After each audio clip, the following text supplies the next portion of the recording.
and eagerly anticipating Dougal 3. So I added 5 copies of the map. Today, I'm just going to leave all these questions of unitarity. If you're interested, I can tell you later. I want to explain how the proof is Hodge, Beilinson-Bernstein statement.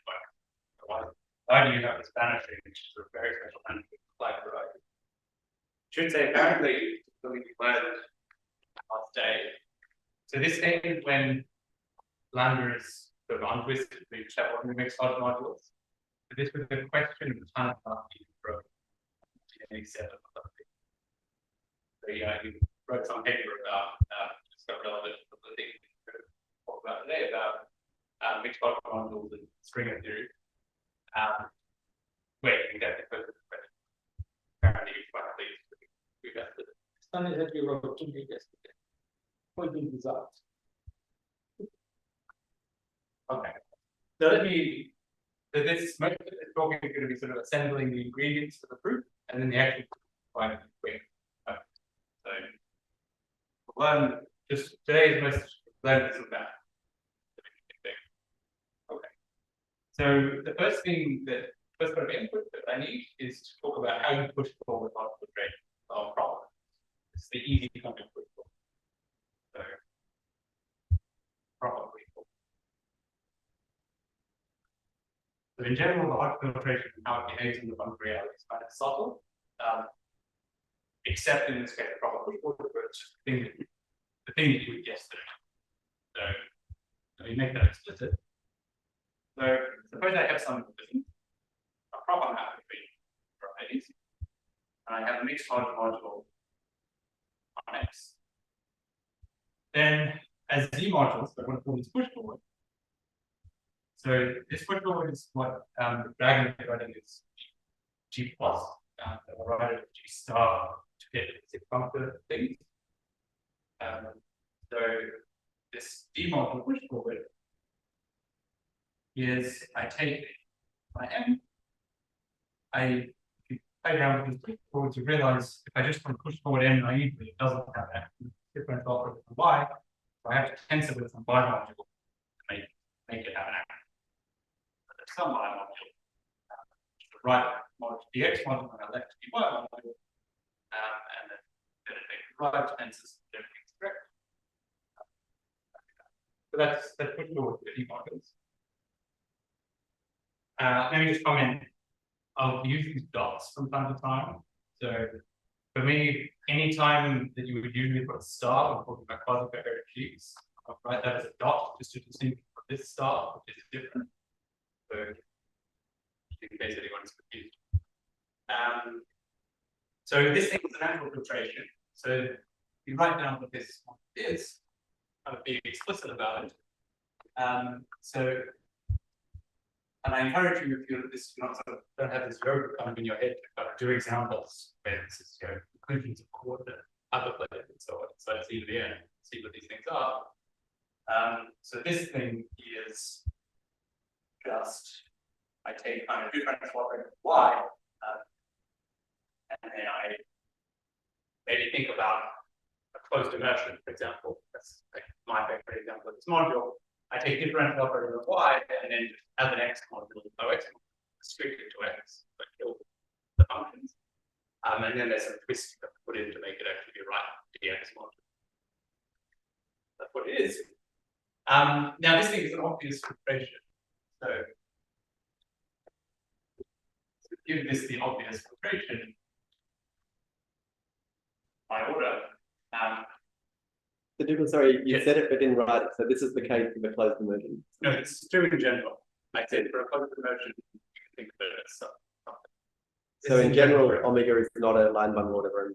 This is always sorry, yeah, maybe omega x of y is omega x and so okay.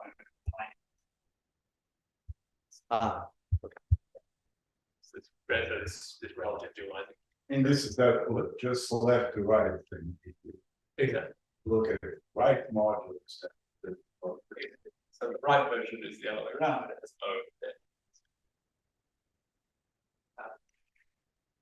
So that's what it is, and I'll give this the obvious filtration. technically to be consistent with what you the convention we use in the paper, you should shift this to start in degree dimension y minus dimension x. But the shifts had no problem, and I'm fairly sure I didn't even get them right everywhere in this argument. So I'm just going on that. No, so just give it the obvious. Great. Look over this. Okay. And so this is the filter module. So this is a filter module over this filtered ring. This is also a filtered module. So there's a notion of filtered tensor product. I'll leave it to your imagination to think about how that's defined. It's a notion of filtered free module. It's a notion of filtered free resolution. And so you just inherit filtration on this.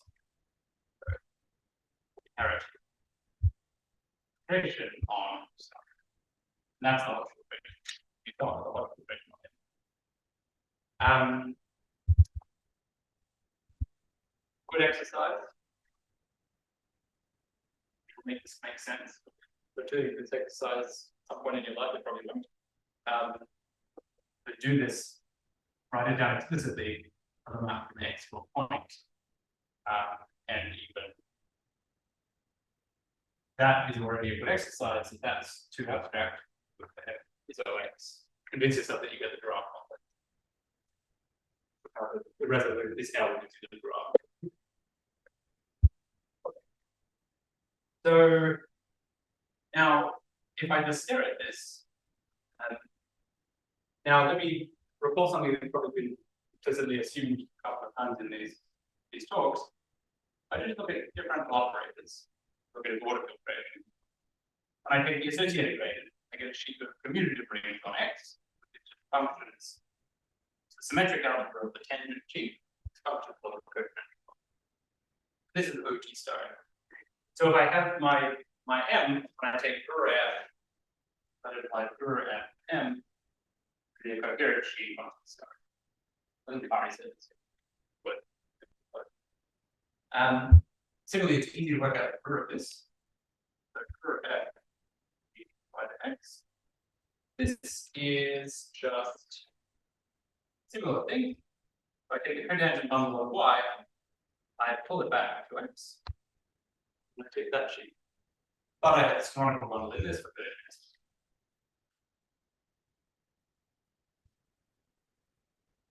So when you stick guru, so when you use filter derived stuff in the right setting, we'll take guru and use the operations.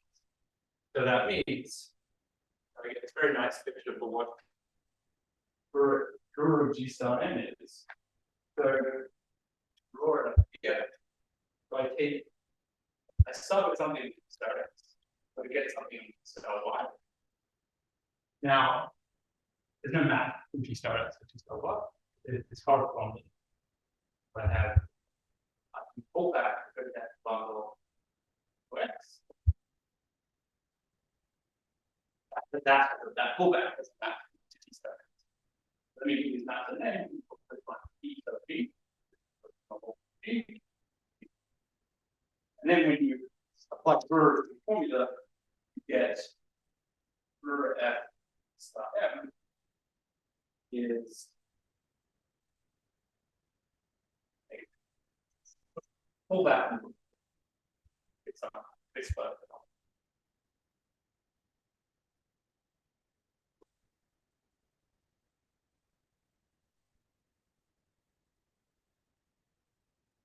And that's it. So this is an important operation, so I'm going to give it a name. I'm defining this thing as I'm taking, I'm not completely happy with it, but it's going to get like broke down. So I'm going to write G star for this figure.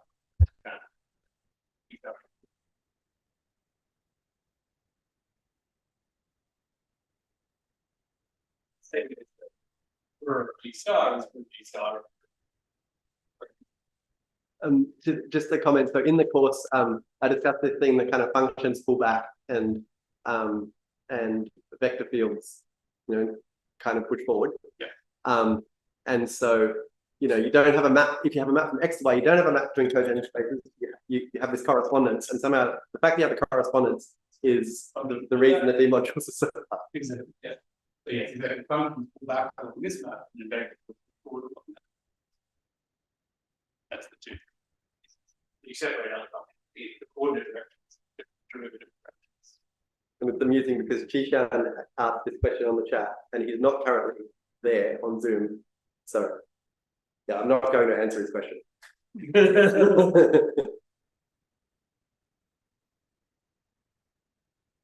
All right, good. So now let me give you an interesting result. And if anyone with the time, I'll need to prove this. Okay. Which is very similar to the but I sort of got a nice way of thinking about it. So this is a vanishing theorem, basically. What happens when you do this to the degree of some twisted thing? So here's when you go through the sort of definitions. So I define the mixed bubble one with lambda categories for T1B. Actually, the definitions use anything about T1B and define it. Define some category. Each part of the model is listed by lambda on X. We take this for any X. Lambda is X tends to be lambda. It's a direct shot on the case of this. I'm using a slightly different notation than this lambda thing because I want this to be on the row shifted in this case. One of the painful things with this story. Sometimes the row shift is very convenient and sometimes it's pain and you don't want it. But this is anything where I don't want to shift it. Okay, so now if I have an object, so just underlying this is just so an object in this category, there's no such thing as insert setup, or there's no such thing as G-stop. Can't push forward twisted thing. It's not going to kind of push forward. But so when I take this associated gradient, another fact that kind of it's been mentioned a few times in conversations. So this fact that GUR is of the cotangent bundle is also true for twisted different bundles. You always get the same GUR. So what I can do is I can take GUR. That's a perfectly good thing on T star X. So I can still do this operation. I can do GUR T star. That's still a lot of fun getting on the cotangent bundle. And now twisted good I vanishing theorem. So let me assume this is all in setting where it's had some objective person. Let me assume lambda is ready because I know it's going to be say ample. So that means it's a positive linear combination of the ample line models. Then in this setting where M is in a lambda discriminating Hodge module, then when I do this thing,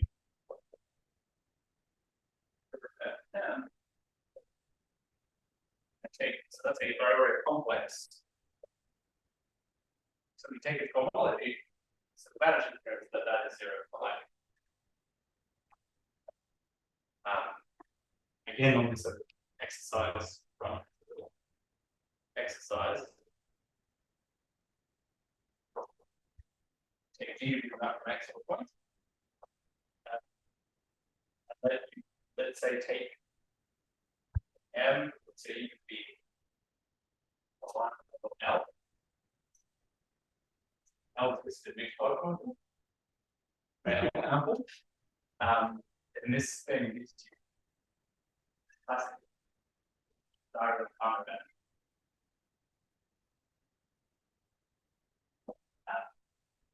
So this theorem, by the way, I should say is so inside of this space. Once you have developed the theory, it's relatively easy to prove some version of it to the mixed part module. So this is kind of generalizing that by allowing this layer lambda not to be in line. So if you want to the proof is very simple. All right. So now we return.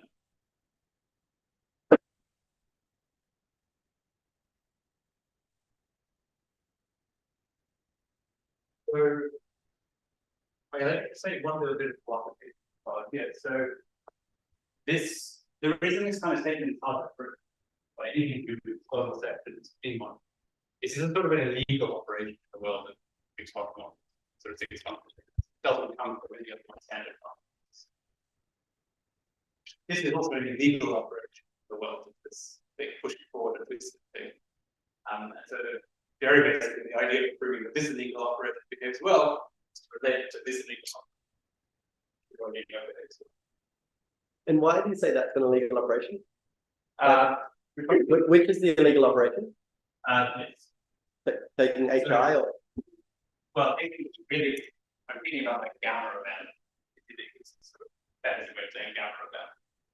So if I have a, you know, when you first sort of see this world, you go, okay, I take something upstairs, I'll keep my feet, and I push it forward, and so it behaves well. That's great, except that's not how you push your demon. Yes. To do it like this. Yeah. Somehow the problem is that this Global sectors is a weird operation. it's a weird operation. But none of the standard function reality. Immediate test. Yeah. It'll work. Okay. So let's do that. So I'm going to talk a bit about convolution. Things that were said yesterday. Something I inserted to Dragon's talk. So then you recall that you have in these different sort of lambda categories, you have a bunch of functions that relate. So Dragon wrote down these intertwining functions. So you have these intertwining functions. Modules going to be lambda, modules going to be lambda, fine things. These sort of in the D-model world, not actually in each sort of model world, they commute with global sectors, sort of set up to the data is. So there's some equivalences. And you also have some translation. So hence sort of a line up for technique for lambda models.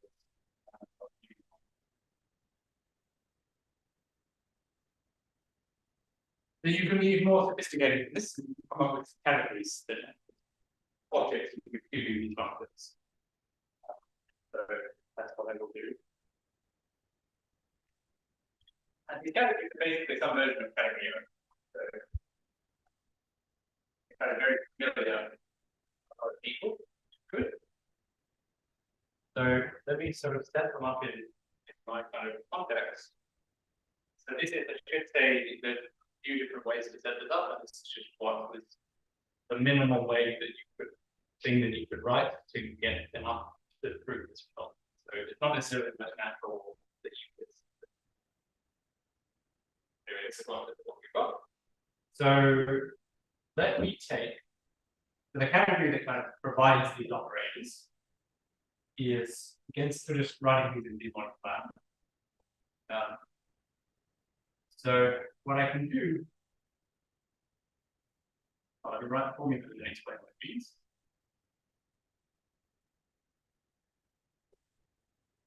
So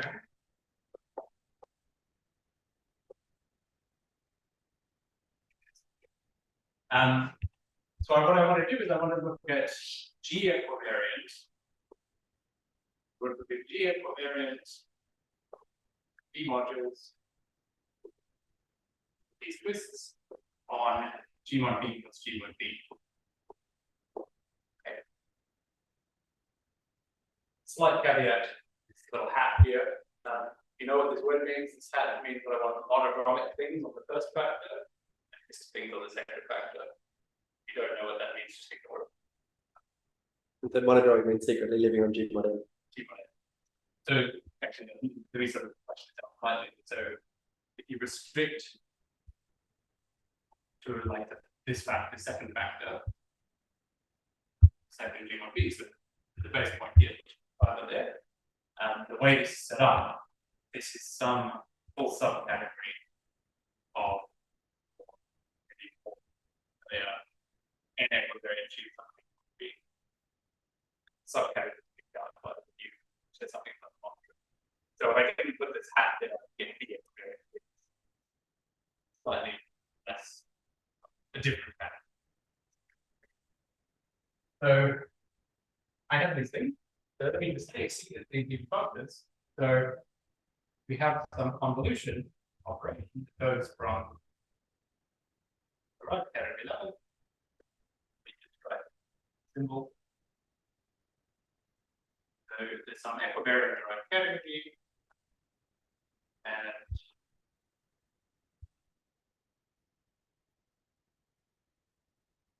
that goes from, so if I look at, if you sort of go through all the sort of twisting, you get some function that goes like this.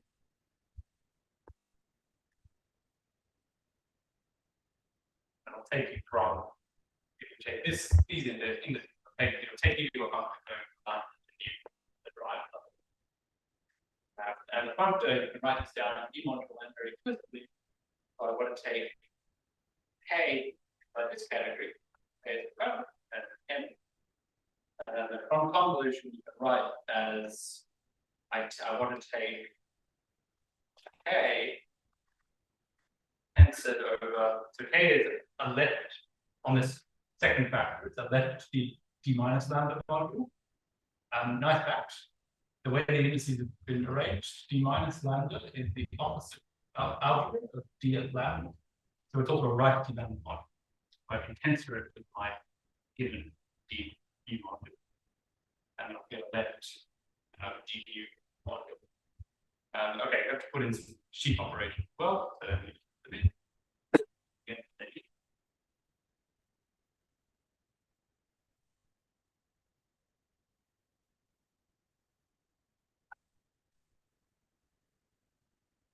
now this is also, you can also write this top model then. So let me do that. So this is of course the centering that we're writing not using dot operations. Right. So let me put in the version of the top operations. I just want to include this in the nice way of thinking about why you have a twist the way you have them. So I can also write this as right formula in the right spaces. So here I look at what this I do is I start with a external tensor product M. There's some three copies of G1B. I pull that along diagonally the second and third in a sort of first down way. The G equivariance towards this is your favorite, if your favorite pull back, the way to shifts come on to the right.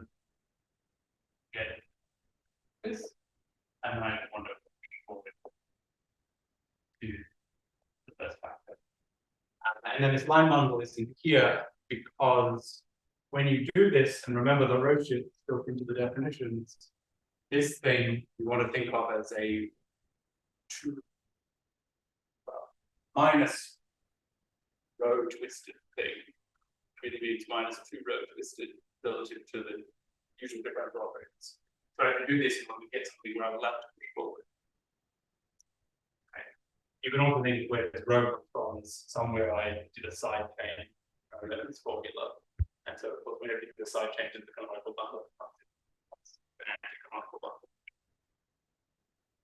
So that's bundle. Okay, so it makes sense for me. Like I said, mixed polynomial version of these categories. This is just some crazy version of that category. Yeah, it's not even that crazy. Like it's maybe an unusual way of writing, but it's just a bunch of blocks. But I guess a lot of the twisted but it's kind of twisted on one side and not on the other side. Well, I guess when you look at G1B, it's one twist, and then you go that way. So then this is your like this category, you kind of geometric incarnation of category over just a character minus that. Mhm. And then by imposing a condition on how the monodromy on the other side acts with the eigenvalues of basically that decomposes to the following blocks under the linkage principle, something like this. This mu is going to be one making. But like it's not so important, but like normally you can't convolve stuff in category O. And you have to, you know, do some cooking in order to be able to do so. And you're doing some particular cooking. Yeah, I don't want to put two hats. That's all. Yeah, so really, so it was like that. Well, two good things. So this is, I can't. So the hat set in that. So I can't actually convolve two of these the way I've set it up.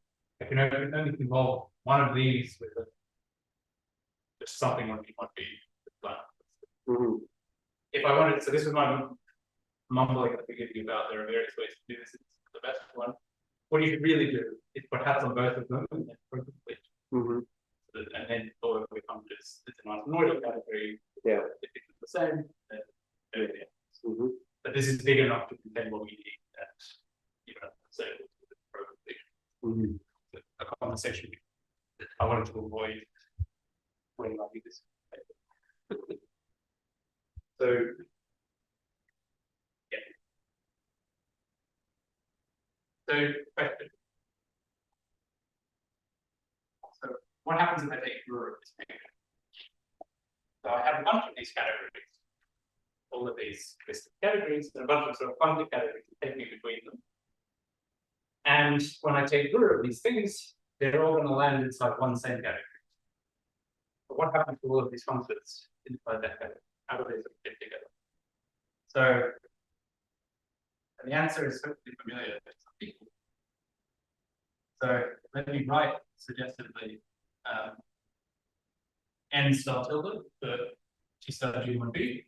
So this is the Springer resolution of n star, which is the code inside of G star. We write mu for the Springer map. I'm also going to need the growth version of this. The difference between these basically hasn't over that. So as Jordy pointed out, that hat secretly means that I'm working on something from G mod n. We take T star G mod n and then work with my H. This should look a lot like how I constructed our rectangle construction of D lambda the other day. I did something simple at the 1000 level. This has a perfect Springer map. So if I did two hats, basically, let me set up the next one. Then I have Steinberg is setting, which means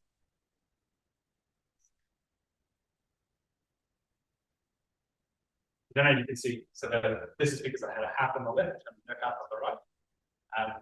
As Jordy pointed out, you can't convolve two of these things. It's the two sides of different space. If I had really, what I would do is take the nicest thing going to take G star or G tilde or the slides. Or if you want, it's a story if you want the dynamic. Okay, and so the point is that each of these three categories in the picture, when I take Rho, I land in one of those. I land with coherent choose in one of these three spaces. So Rho M, let's just say, keeping the notation from here, Rho M object code of n tilde star for well, take it code the way it's set up. K code and for K star m. Then I'm going to the opposite way. So if I take Gur of M and Gur of K, the Gur at K M, Gur at K, Gur at star is kind of the obvious convolution of coherent sheaves here. It'll be we write this. So this convolution, again taking the external tensor product, pulling back along the diagonal, and strictly speaking, we get everything matched up when you take the minus sign somewhere in this guy. So okay, pull that will be from that.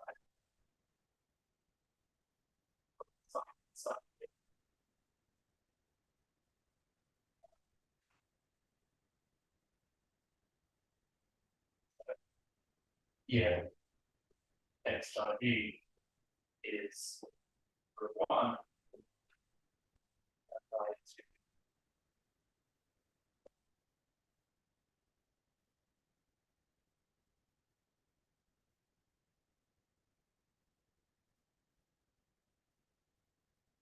You know, it's all this sort of canonical bundles, so I cancel out all the rest of the array just so that I have this blank.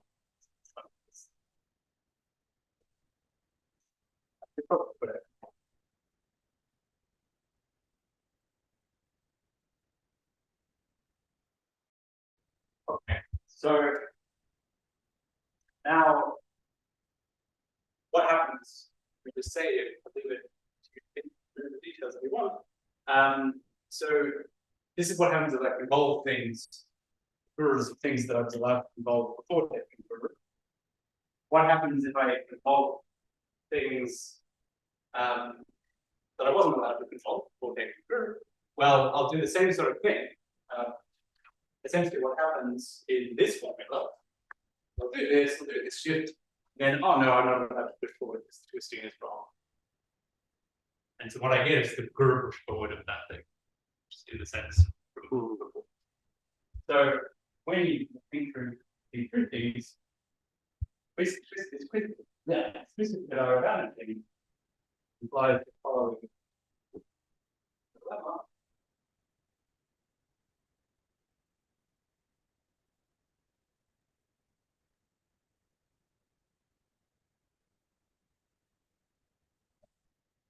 Okay.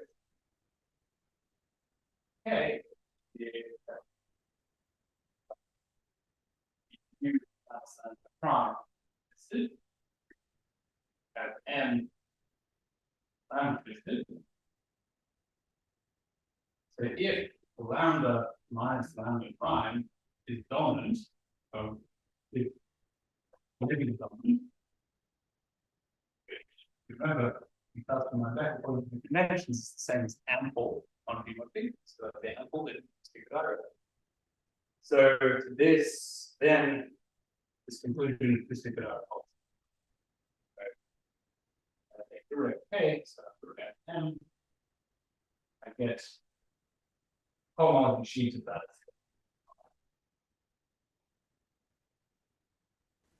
You can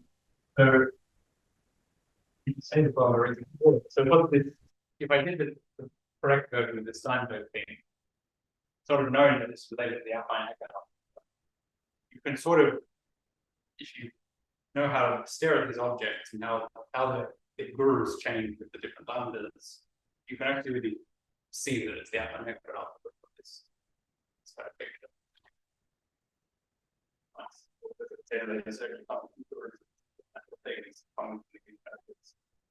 Funny relation to the outline economic. The things that make it happen instead of just the group out are related to sort of features of the Hodge story. So now let me prove that theorem. So we want. So let me assume. I'll just assume simplicity. Lambda is greater than dominant. One proof for sort of singular but dominant. It's just a little bit extra. Still give you the idea. So I want to show that but M which is untwisted, I want to show that my sensitive gradient, say this, that would be called I. Now I've said that this Kruger actually lives on this end of the star, and this mu is just mapping to some affine thing. So this is the same as saying that I take a push forward a mu that.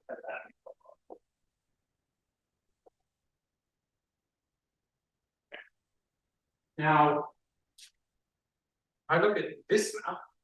So it's a fun fact about this map. This is subjective. I don't for this conclusion. I don't really make more obvious given the subjective. So this is the same. Nice exercise in resolution and so on. Saying that I have vanishing cohomology after I pull back.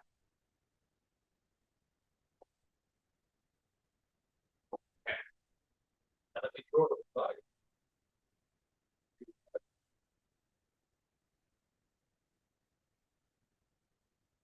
Here we go. Nice fact, there's no chords in this when you do work out the tensor product of the field. The map from this plus this to this is flat. So flat base change implies that this slightly back and forth work for this sheet is structure sheet on the Steinberg involved. Correct. Okay, so I need vanishing for that. Now here is a theorem that how I wrote this down at least today in a slightly different form. So this is the thing that we learned from Roman B, or covered that from Roman B a long time ago. So there exists some object, well, the technical is so.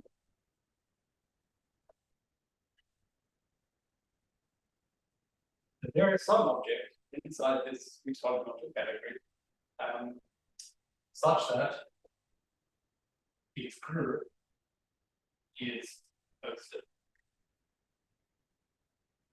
So now plug this into that, and you get so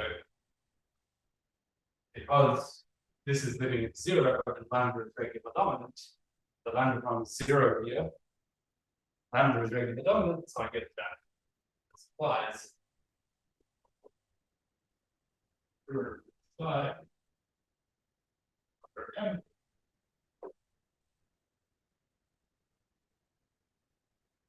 And it's not that I have something to say.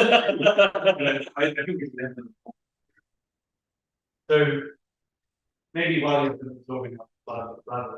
So I said there is not a dominant. This theorem in general probably also regular dominant. The reason it's very dominant helps say a few more things about this side. This is an understanding of the object. It's a very static object.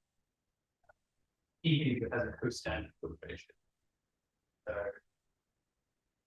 essentially for things with a costandard filtration, you're slightly stronger than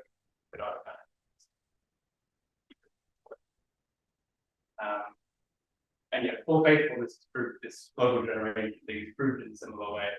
Essentially, this convolving side is what, so this side, in some sense, some object packaged together all of the intertwining operators, or the intertwining functors. When you convolve with the side, that's the operation of take global sections and then localize again at the filtered level. And the fact that this is living at 0 and not your lambda is saying something about intertwining functors, so it can be global sections for whole. But you can do this and you get control over global sections plus localize. You have some vanishing, some things, so you get some specific. Dougal, I'm just trying to digest exactly what I think you're currently running on. Great. So this point of view, it seems like a very interesting point of view that I probably should know, but I've never digested, which is if I take, so I'm used to just taking like normal D modules on G mod B, let's say n equivariant, when I get the Hecker algebra. Yes. But then you're saying I can vary my lambda or my twisting, and then I get something like the affine Hecker. So the idea is if I so let me say that so let me go in the hats and just say that I've got let me say lambda the new that I have one category and something active. Mm-hmm. So when the twisting is severe like a like a kind of, Yeah. if I move the twisting, what happens is the Green Brothers linguistic book on what characters are funny, but anyway, he works out this kind of distinct theory for Monodromic. Sorry? for non-interval lamps. Yes. Yeah. So what happens is this thing is this one kind of simple decacated kind of breaks into a bunch of pieces. Mm-hmm. So it sort of looks like the only kind of Pecker stuff happens when you have integral reflections, and otherwise you're going to get more boring relations. Square one instead of square. So what happens is it kind of breaks into all of these pieces, and then as you move lambda around, it's a funny pattern, it's breaking and coalescing. And then the point of the guru, and I don't know how well known this is, or if you think about it for a while, you see it. The point of this guru is when you take guru, all of these different categories will land inside some big thing. And that big thing is the outline. Yeah. It contains all of these sort of like it's the kind of parametrics of the things. It's a fascinating point. Yeah. Yeah, I think this is not sufficiently exploited. But so if I just like imagine that I just allow myself integral twistings, and so I have categories kind of lambda mu, Yeah. and then I can convolve them when I'm allowed to. Do I essentially get the Aphanic? So Like no, an item of so you are, if you remove that requirement that you have to convolve when you're allowed to. So what you have to do, this is sort of a relevant thing. So let me say draw a picture for it. Single line. As you say, I have at every point that's all. Here I have a certain point. Have finite category of each. That means I have sort of two objects. Identity and then a non-identity. What happens is as you sort of move in this picture, the identities are the same everywhere. It was tensor. Like it's tensor with a line level is always the same thing. The guru is tensor with a line level. But these reflections are all different. But as coherent machines, when you get guru, they're different, but they're laid classification. So you not only have to know what all these things are, you need to know how to relate this one. And that gives you relations like, TS, the lambda, TS lambda, TS plus, plus is given by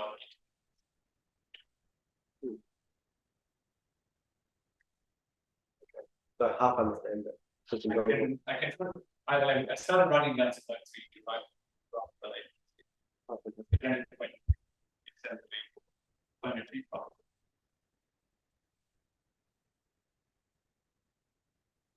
but then it's something which maybe will sort of be related to some of the mutations.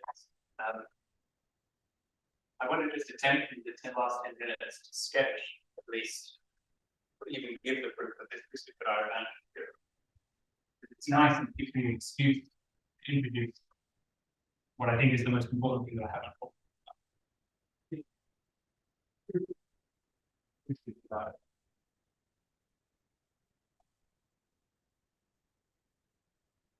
So let me just suppose my lambda. So I said this, but now I'm back into setting the general morphism E from X. Let me suppose that lambda is actually a line, isn't this be a line bundle? So I have some ample line bundle. So imagine basically I'm allowed to raise it to a positive field power. Category L big H this. Okay. So then what I want to prove, so I want to prove this thing, was where the vanishing is theorem. So I want to prove that this thing and it's 0, 1.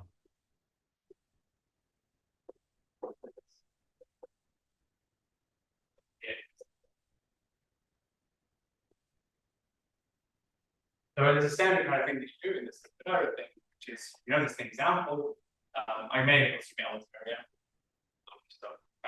okay. So I made this now very ample. So there exists some hyperplane set. So let me say by so this is proved by induction on the dimension of the support. Okay. So by ampleness, there exists some hyperplane section. In other words, I've got some section of such that, and I can choose it sort of generically, again, I can this thing through high, but once it's very ample, I can choose this generic thing such that, so if I set, the first, if I set this D, and then it was 0, satisfies D in the second support of M as lower dimension. I'm going to reduce to a problem of being supported on D and something else.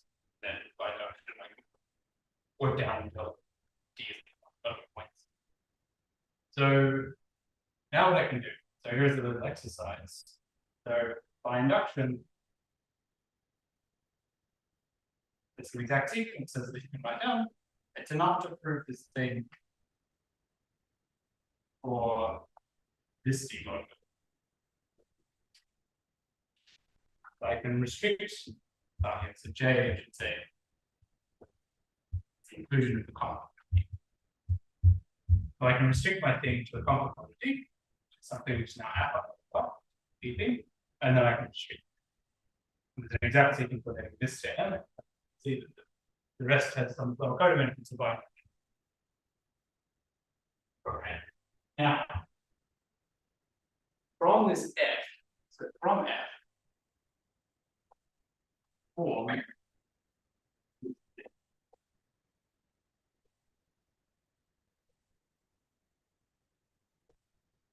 let me explain what this means. So M is a twisted thing, which means it's really living on its torus bond. M really lives on the torus bond in this case is L from. Just remove the zero section for L, and then F defines for your function for that C star.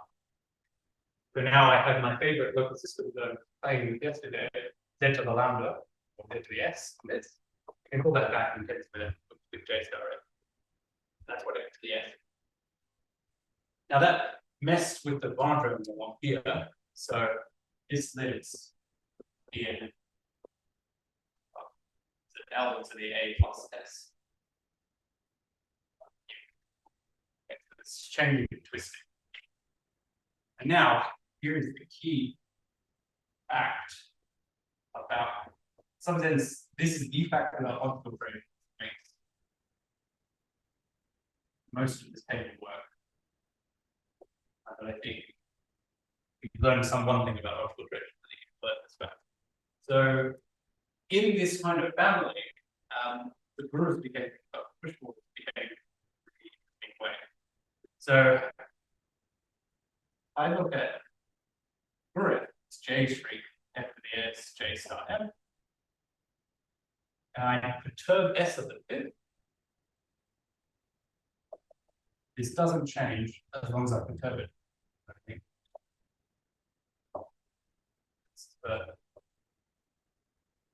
It's all that small.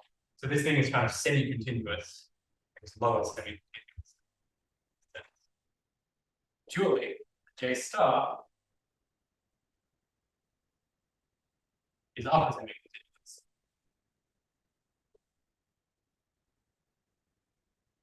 Up a bit, get this thing. And then generically, so outside discrete set of S's, J shriek is J star. So where they're the same, it's continuous, but just locally or locally constant. And these are roots of B function, yeah. This is this discrete set is the so this is also exactly what happens and exactly how you do this definition. Maybe mentioned anyway. At some point you want to, in these real group setting, you want to deform your parameter, your continuous parameter to prove things. Those deformations are examples of this kind of bound. So they also have this property. Same thing with other modules. So the idea is if I want to prove something about this, my J star M, which has this twisting, I can deform it, and as I deform it, nothing happens except for the bunch of walls, and then at the walls, what changes with the wall is controlled by the difference between sheet and star. Basically, some sort of version of Hodge theory. And so this canonical thing sort of instantly gives you what you want. So let me.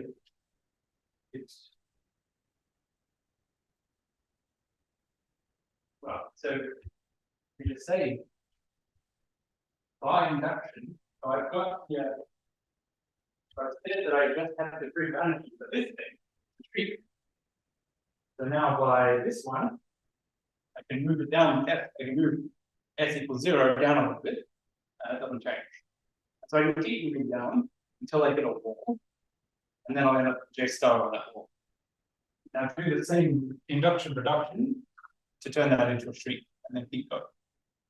And so you end up reducing to showing. So I can keep going until my twisting becomes 0. And because it's the same example, the positive A, you have to fill out. So you reduce to showing that HI is currently star of, so you say like this, J star, and 0 when and genuinely polynomial. That's a known fact. This thing, currently star J star, J star n is correct of B star J star n. U is affine over Y because I removed the type of plane. So this is pushing forward along an affine map. I go to take the 0 because some strictness of the Hodge filtration, I can just check it before taking through. Just putting forward a D module along an affine map. So that basically by vanishing pi cohomology on affine things. So vanishing pi cohomology. The HI is 0 pi. Affine.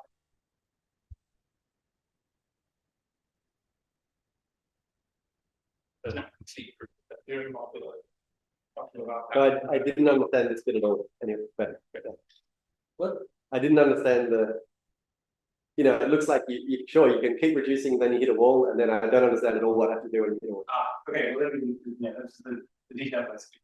Right. So when I hit a wall, what I get. Well, so I want to reduce the vanishing for J star to the vanishing for J3.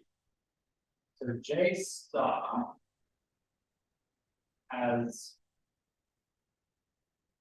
I don't exactly do this. So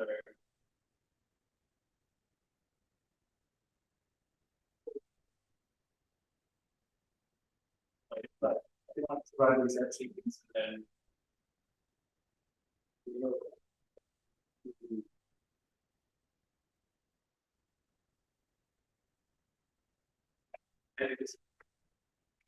so I have an exact sequence like this. We'll put there in that feature start. Cohomology, this is an item that they do, so the cohomology is supported with the boundary. By induction on dimension, do this big inductive argument, that has vanishing pi cohomology.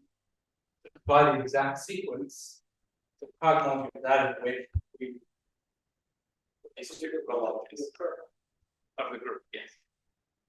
Yes, so I made a curve. Right, so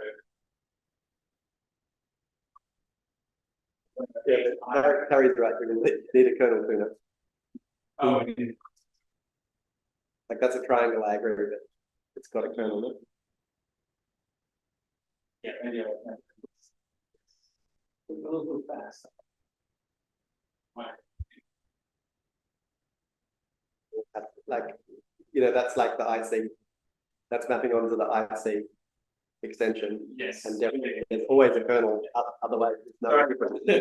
Sorry, I was like, the first go. Okay. But I think I see it now, yeah. Yes. I made it pull out. Exactly. So the exact thing we have the, yeah, it is. Yeah, this one, okay, that's now correct. You get the vanishing from the vanishing of J star. No, I want to get the vanishing of J star because that has vanishing. I just need the vanishing for that. And now another sequence. Yeah. And again, simple from you. Again, an advantage